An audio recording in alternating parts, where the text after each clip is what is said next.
Okay, we are recording. Freya, how are you, mate? I'm really good, thank you. Is it Stu? It is, yeah. Thank you so much for having me on your podcast. This is amazing. Absolute pleasure.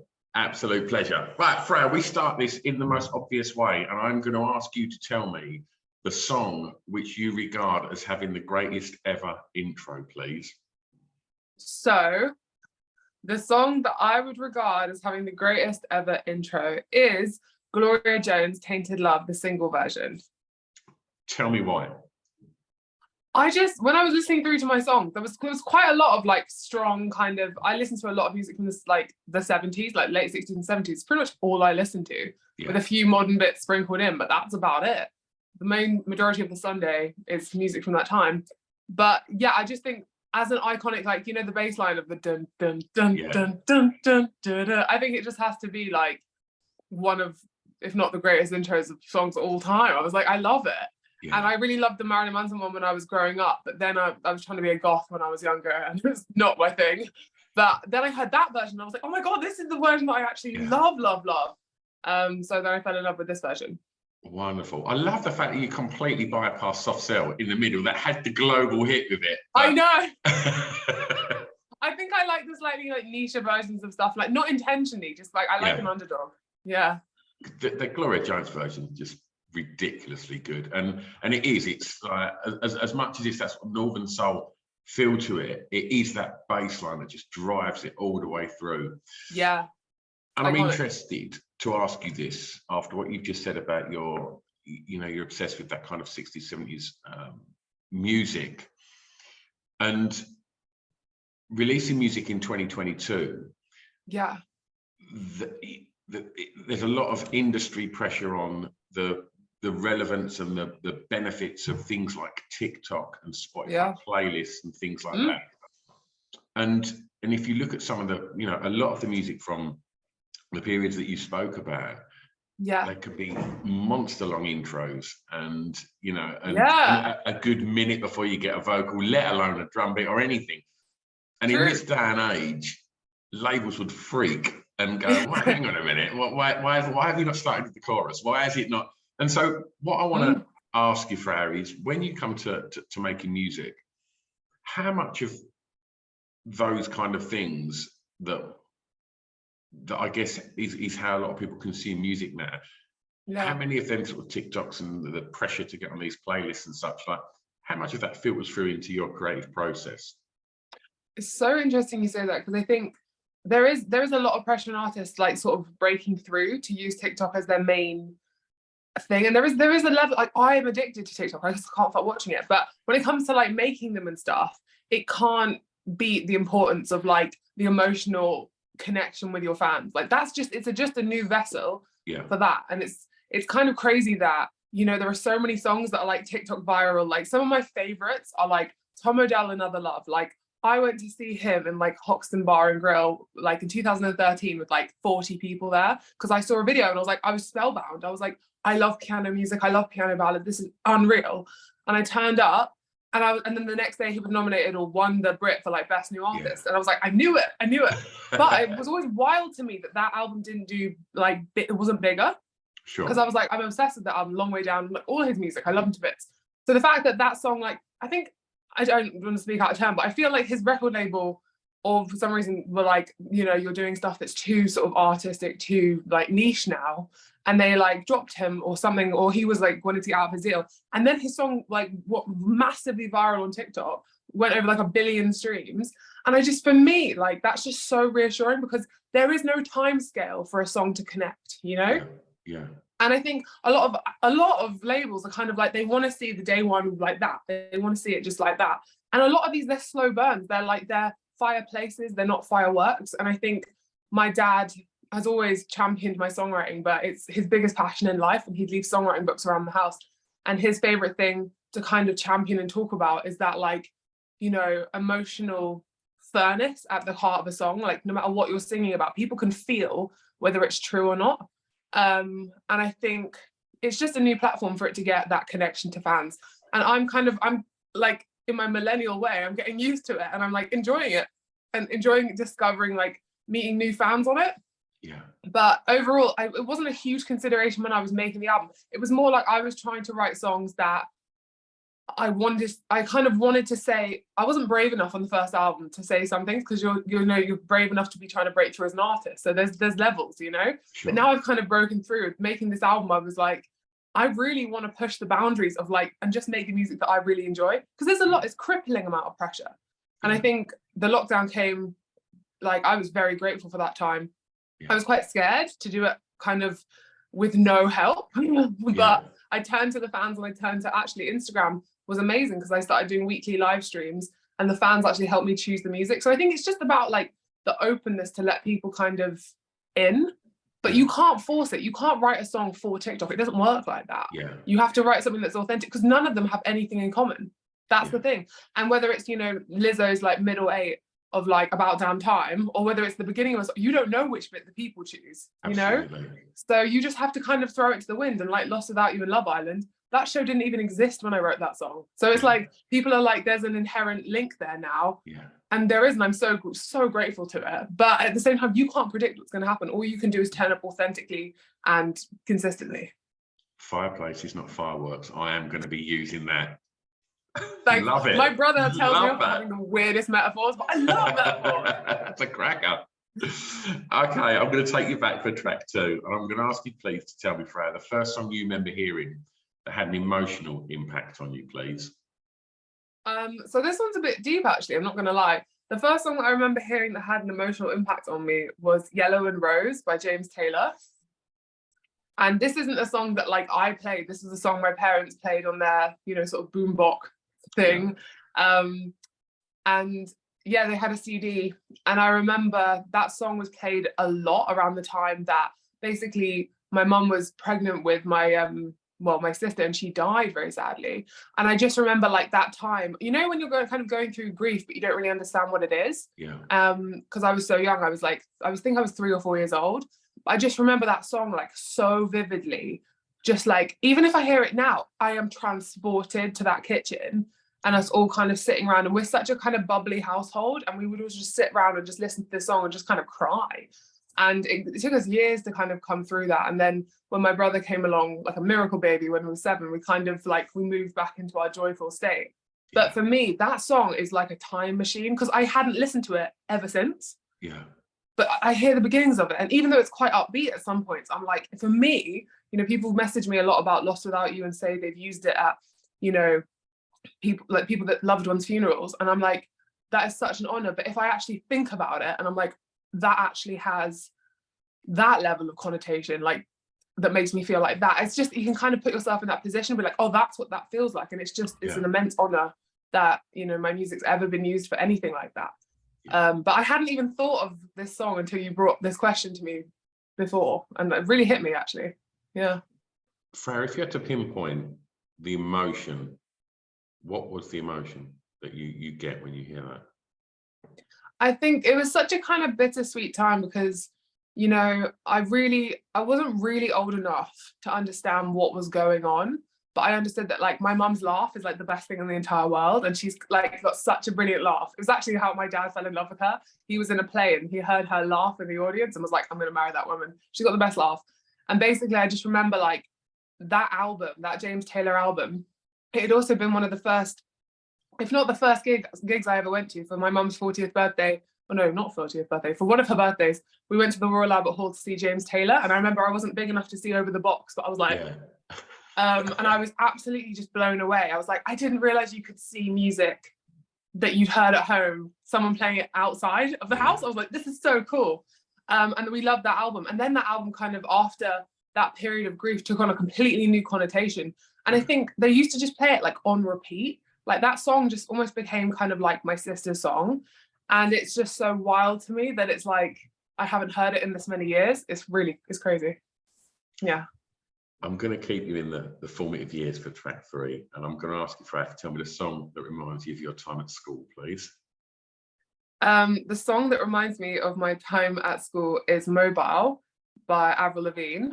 Okay, banger. So, absolute banger. For me, that was the song that my dad was like, if you want to learn guitar, when I was like 9 years old, he was like, if you want to learn guitar, you have to have a song that you love enough to want to play on guitar. And I was like, I want to play Avril Lavigne's Mobile, please. And I think the chords were like A minor, G, D, like C. I think it was like 4 chords. And with those 4 chords that I learned that song, because I was just obsessed with like Let Go as an album was just impeccable. It still freaks me out how talented Avril Lavigne actually, for being that young as well. She's kind of like the Olivia Rodrigo of her time. Like she's like a poet with an incredible voice. But I learned that song, and those are the chords that I went on to then write my first song on guitar with.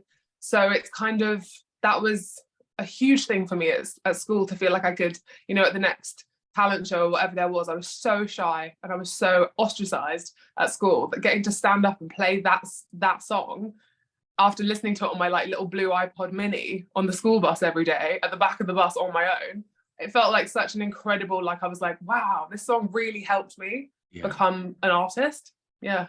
You said you were shy, and I'm always interested when I speak to musicians and actors about this, because I'm always fascinated with confidence and where it comes from.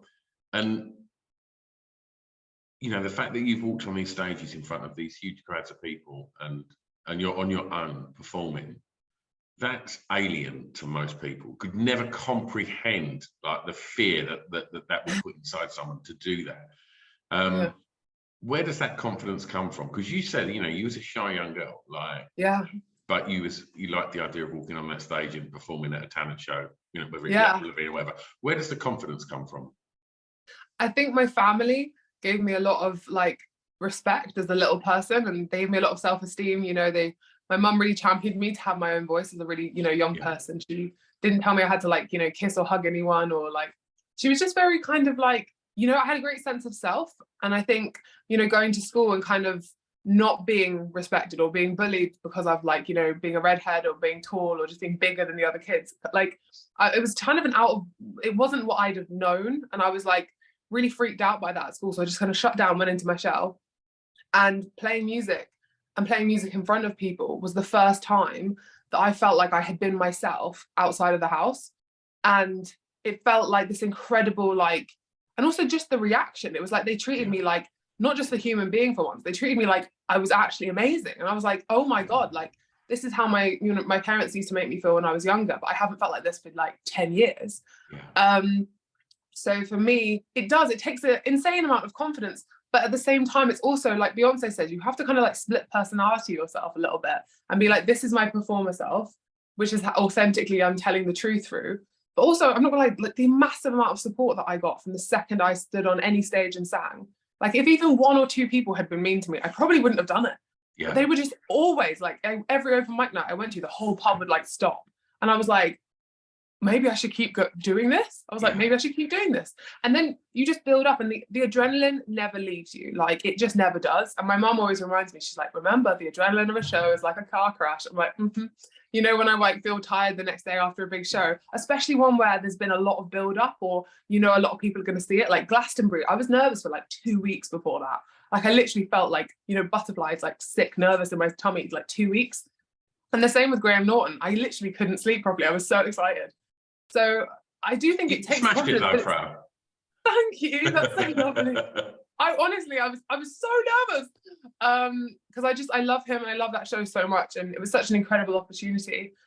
But I do think a lot of performers are inherently very shy people, and they almost like they get to kind of put on a different hat for like an hour. And it feels amazing because you're not that confident in normal life, you know? I still get nervous when I'm just like talking to people, but yet somehow I can stand on the stage in front of like 30,000 people and be totally fine.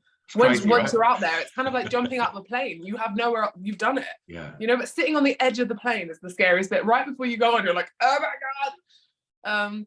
But it's a privilege to like have this level of people like support you. That's the truth. Was there ever any question when you was in your sort of formative years as a teen as to what you wanted to do when you left school? It's so interesting because basically I did this open mic night when I was 11 years old at school, and my parents came. My school was really far away, so they didn't really get to come to a lot of things ever, but they brought my baby brother, and it meant so much to have him there because we're so close. And also I was very like left out at school, so to see them there I was like, this is amazing. And I went on stage and I played 2 songs that I'd written, and the whole place just went like, wild. Like people who had never even like looked at me in the eye before, or like older kids who were like really cool, who didn't even know that I existed, were like, what? And I was like, oh my, I'm not good at anything else. I promise, like I am awful at maths, like so bad, like spelling shit. Like I really don't read because it scares me to read. Like I love like audiobooks and like talking with people, podcasts, wonderful. Yeah. But it's like for me, like I was being dyslexic growing up meant that academically you weren't rewarded for that. And I honestly, I was thinking about it the other day. I was like, I don't know what I would have done if I wasn't good at this. I really don't. So that kind of makes it easier in a way, because you're like, the reason why I did my GCSEs at all was so I could get into the Brit school, and you needed 5 GCSEs. And me and my mum, we worked so hard together to get me those 5 GCSEs. And then it's like, you get to do these immense things, but you know, no one ever asks you how many GCSEs you've got, you know, it's really funny. Tell me about the first record you remember buying. Oh, okay. So there's kind of 2. Okay. The first single I remember buying is me and my well, actually my neighbours, we were all 3 girls in the same year, and one of their dads took us to the cinema one Saturday, and they were like, oh, you can go into HMV and choose a single. And I was like, really? I was like, wow, because my dad had like millions of CDs. He's obsessed with music, obsessed. But I'd never bought my own with my own money. I was like, interesting. And I went in and I looked around, and I remember I'd seen like Pink Get the Party Started on Top of the Pops, and I was like, oh my god, I love her, and her bright, like her hair, and like the cover looked really cool, and it was pink, and I was like, oh, well, I'll get this. So that was my first like single. And then my first album that I picked up after that, because I got a bit addicted to HMV, my dad took me and I got Sugar Babes, Angels with Dirty Faces, which I still think is a fantastic album. I'm really excited that they're making a comeback because they deserve it. Some great pop songs on that. Yeah, I loved like empowering female pop songs was what I was like raised on. You know, like when I first, because it's a huge thing when you first get to choose your own music, because before, you know, it's what your parents listen to, and then suddenly you're like, this is a choice, and it's so interesting. And I do feel like, you know, through those teen years, I've heard it's like your hormones are so high that the music you imprint on is like for life. You know, that's the music you're gonna love for life. Yeah.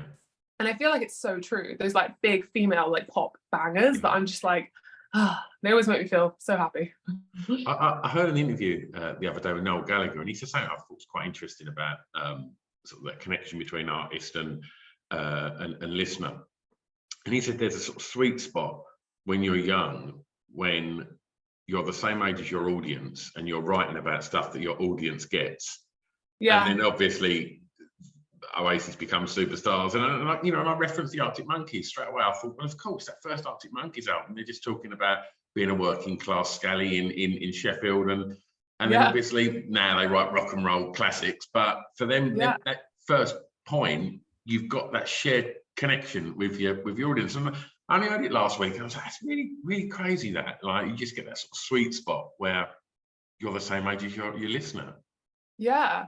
I feel like that's something that I was really imprinted on, like with Taylor Swift specifically. I feel like she was only I don't know, 3 or 4 years older than me. And it was like, she was like a roadmap, like for so many young girls, but like this way, Taylor. We just followed her.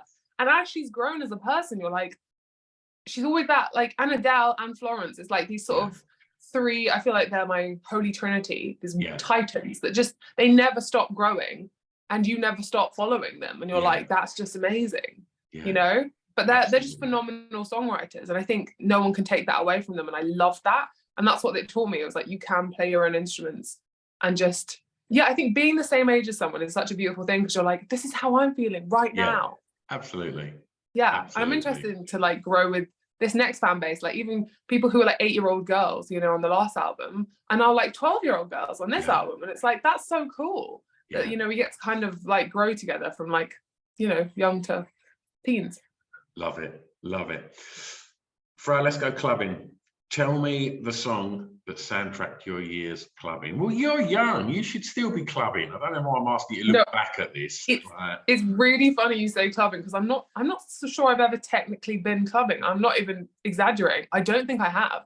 But the song that was the closest I'd say to clubbing was when I was at Brit School. We got to be invited. I mean, the main reason I wanted to go to the Brit School was to go to the Brit Awards. And And it was the first year they changed it and they put us like right at the back in the nosebleed seats. And I thought we were going to be front row, and I was like, no.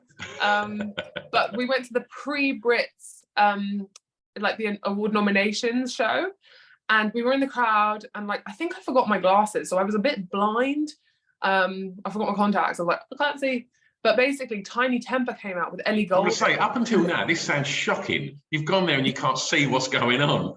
I couldn't see anything, but I was like squinting. I was like, and it meant that I went closer to the front than I'd normally go because I couldn't see nothing. So I was like, I'll go up to the front. And I don't know what happened, but we just like jumped up and down and had the best time. I think he did a mashup of her like stuff.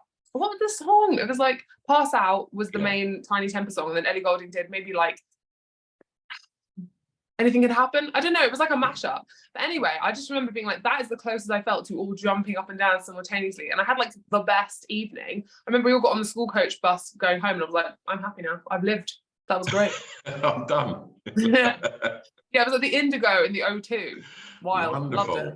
Wonderful. So have you not sort of like a night out? I mean, I find it really interesting. Excuse me. Like so many artists that I speak to, when it gets to this question, will go, yeah, I don't really do clubbing. I've never done it. I don't think I have. I really don't. I've played so many gigs and I've been to so many gigs in clubs, but I'm not sure I've ever been intentionally clubbing. I'd love to. It sounds great. In fact, my drummer is like a security, he owns a security company at Ministry of Sound. And I'm always like, I should go. That sounds fun. But I did like, house stuff. parties. You should do it one day. Yeah, I know. Maybe it's still yet to come. Who knows? Yeah. Wonderful. I'm interested. You said that your dad had a huge CD collection. Massive. So, and obviously you mentioned the James Taylor track earlier. Was there music on at home all the time? There was, and then there wasn't. It was kind of like the CD player was like really high up, and I was young, and my mum was like really short. So my dad was pretty much the only one who could put on the music. So when he used to like bring it down when my mum was like cooking, and then she put on her stuff, their music is quite different. He's more kind of folky, but then also big pop bangers. And then she's a lot more like kind of rocky and bluesy. Yeah. Although I think she listened to like the Chris Isaac soundtrack, which is beautiful, like Wicked Game. She listened to that so much that she's like, I think all of your chord choices are Chris Isaac influenced. I'm like, yeah. I agree. Because there's something about it, it's just amazing. But also there was a lot of like the Blues Brothers soundtrack that was permanently on. Or in the car actually is a time where we all as a family just like accept that this is a fantastic album. Like David Gray, White Ladder was always our coming home song from any kind of road trip. Yeah. We just always listen to it. And actually Noel Gallagher, High Flying Bird, the first album, loved that. There was just, my mum is kind of a lot more like upbeat and like brass and like and my dad's a lot more like guitars and like slow. So I think like for this next album I've really integrated the two. There's a lot of acoustic guitars, but there's a lot of brass as well. Yeah. So how was it for your dad to see you? Am I right in saying did you play with Tears for Fears? Yeah.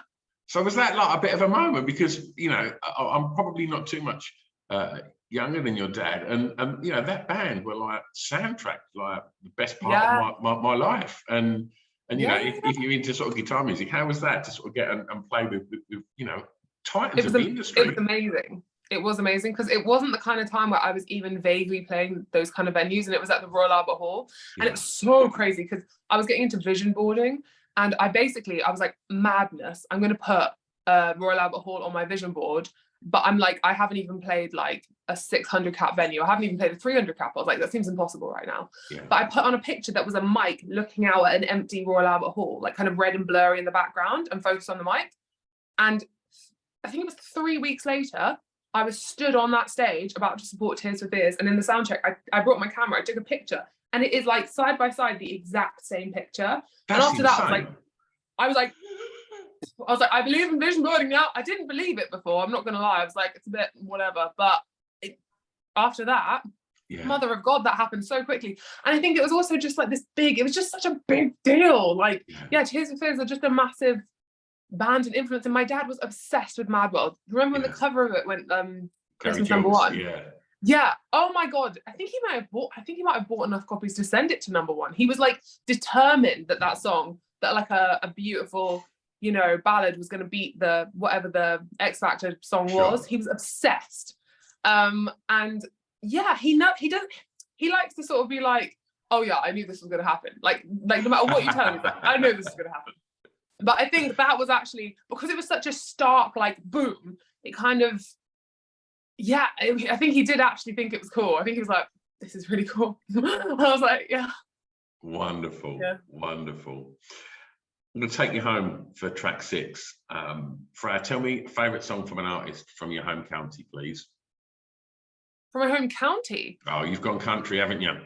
Oh, fear not, Freya, of the 480 episodes of this podcast I've done, about 460 people have said exactly what you just said. Oh, wait, you know what? Can I change my answer then? Because I have a correct one. Okay, so from my home county, which is actually, she literally was born like down the road.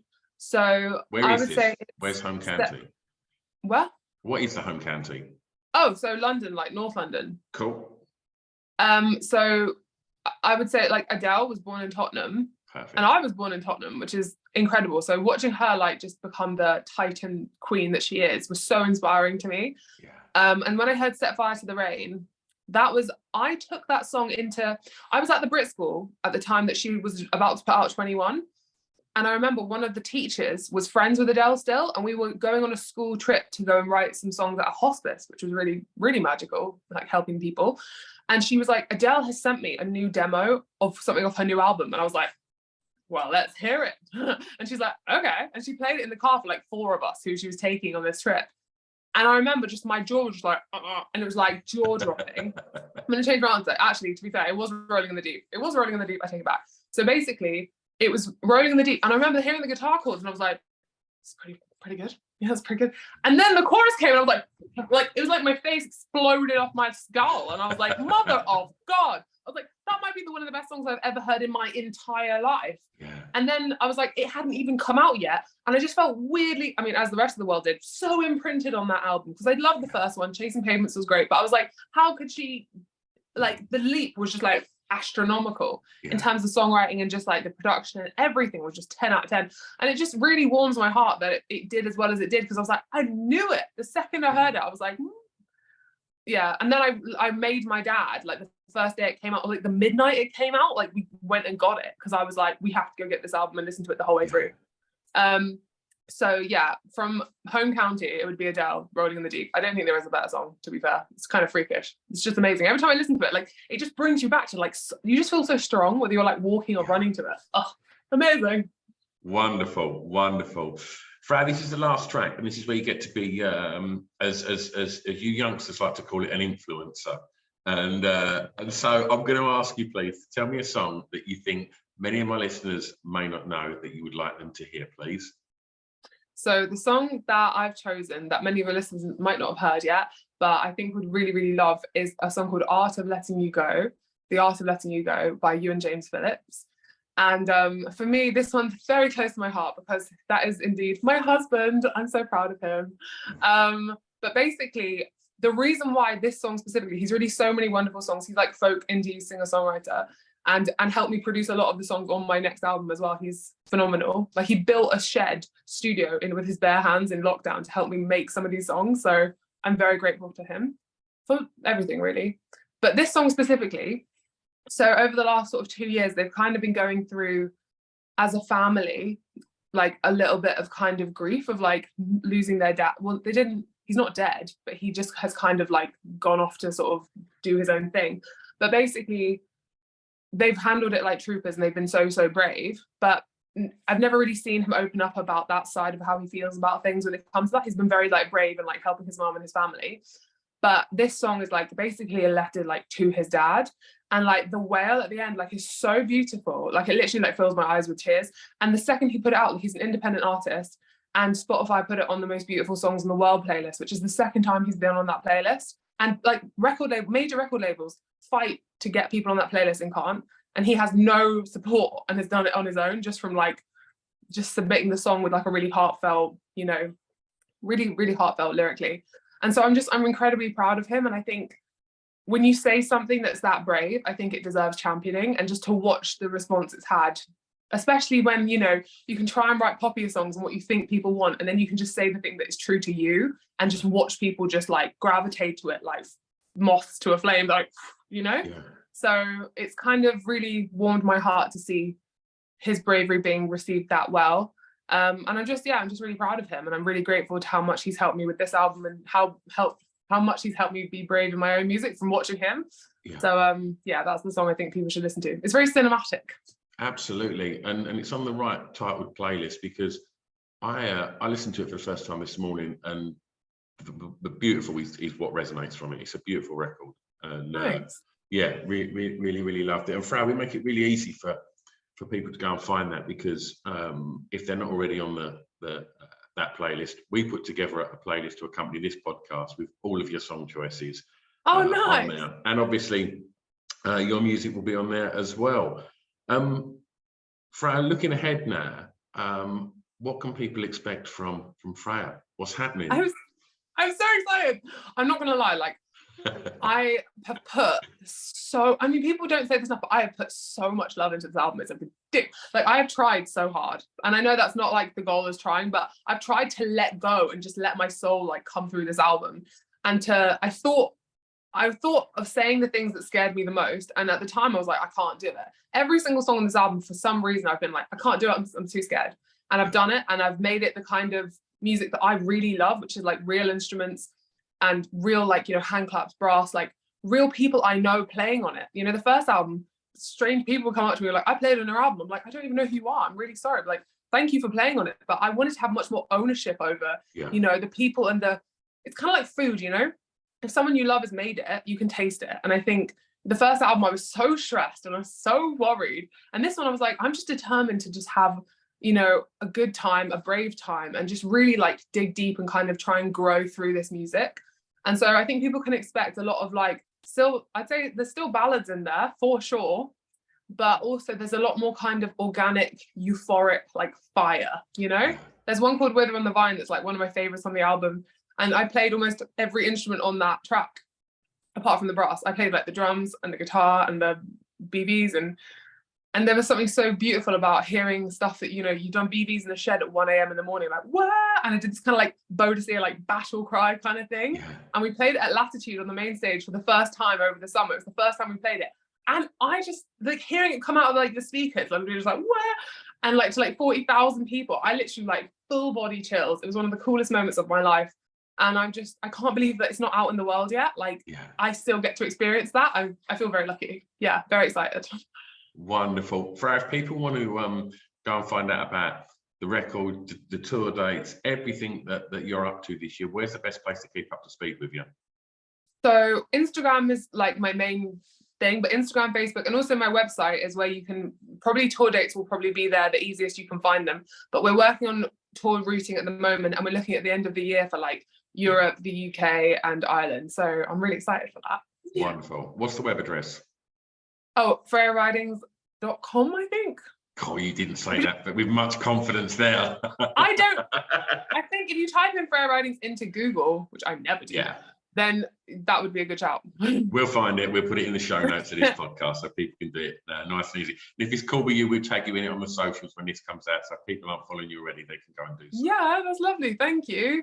Absolute pleasure. Freya, this has been an absolute delight. Thank you so much for your time today. Thank you so much, Stu. Lovely chat. I love this. Thank you so much for having me. Absolute pleasure. I'm going to press stop. Don't go anywhere.